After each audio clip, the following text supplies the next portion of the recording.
Welcome to the Church of Thomas. 3/26/10, Christmas Miracle. Christmas Eve, a young woman went in to have her baby at the hospital. Everything seemed to be normal. She wasn't necessarily a high-risk pregnancy, and she was surrounded by doctors and all the support staff that modern medicine can provide. She died trying to give birth. During her labor, she went into distress, and so did the baby.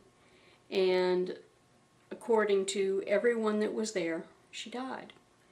And this is a Christmas miracle because 4 or 5 minutes later, after dramatic efforts, they decided to do a C-section to save the baby. When they got him out, he wasn't breathing either, and they weren't able to get a pulse or respiration from him. And then the mom revived. It wasn't anything that they did. It was a miracle. Seconds after the mom took her first breath again, Colton, her son, took his first breath as well. Within an hour and a half, she had been on life support to aid in her breathing because they didn't know why she had died.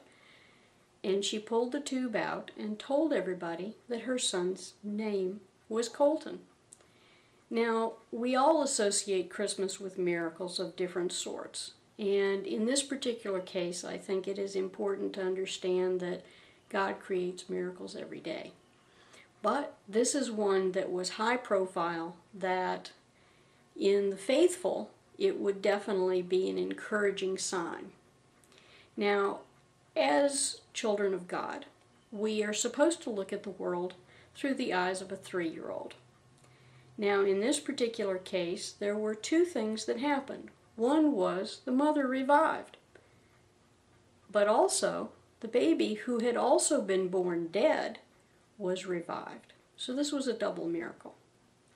Now, one of the things that Jesus always felt about miracles was that it never created faith. What it did is reinforce the faith in those that already believed. It didn't create belief out of nothing. He was often followed all over the place by crowds of people who were waiting for the next trick, the next performance, and he hated that. He often fled the crowds, trying to get away from this attention-seeking crowd that just wouldn't say no. They wouldn't listen unless he did something to get their attention.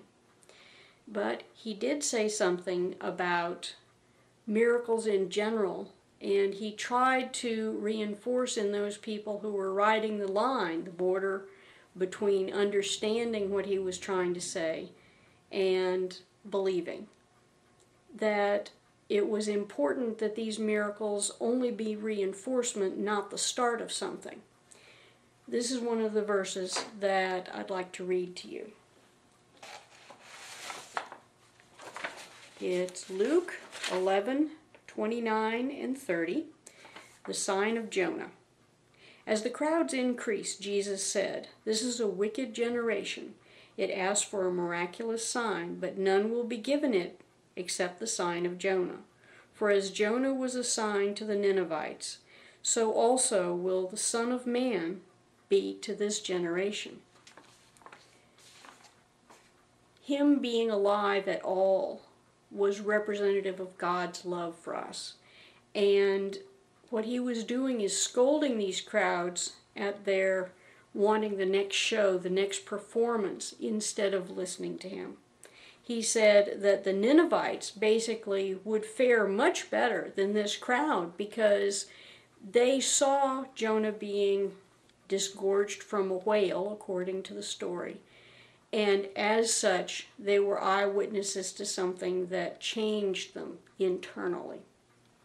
There's also something else that happened during this Christmas miracle. Because it wasn't just the mom who was revived, not by scientific methods, but just that their souls came back. The little guy was also revived, and his name was Colton. Now, it's very important to understand that it's possible that this little guy was destined to do great things. And his beginning, his entrance into life, is meant to be an introduction to maybe some of the good things that he will do in life. I will pray for him all of his life, because I think he does have a destiny in front of him that is a good one.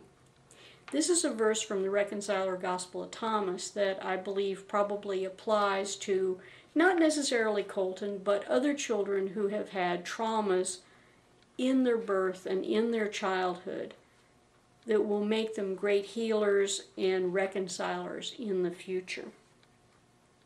It's Reconciler Gospel of Thomas, verse 46. Jesus said, "Among those born human, from the first people until John the Baptist, my cousin, there is no one more deserving of your respect. Yet, as I have said, those of you who have come to see the world with the eyes of a child will deserve respect from even John the Baptist. This is because you are evolving to serve as the next generation of angels. You earn this out of the experiences you have borne." Now, the experiences we're not talking about are not necessarily the idea of a traumatic birth and coming back soon after dying right at your birth. But this reflects the lives that have gone on before, where you have served God, where you have done the right thing. And through those things you've earned respect and more responsibility. But in case Colton is one of the next generation angels, I think that he will do just fine. And he and his mom have served as a Christmas miracle to remind people that the miracles are all around us, if we just look through the world with the eyes of a child.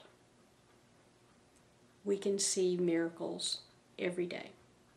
But remember, miracles are not for easy access. They are not meant to be squandered and thrown around like confetti. They're meant to mean something. And if they don't, all they are is performances. God bless the whole world, no exceptions. Angel Eliza.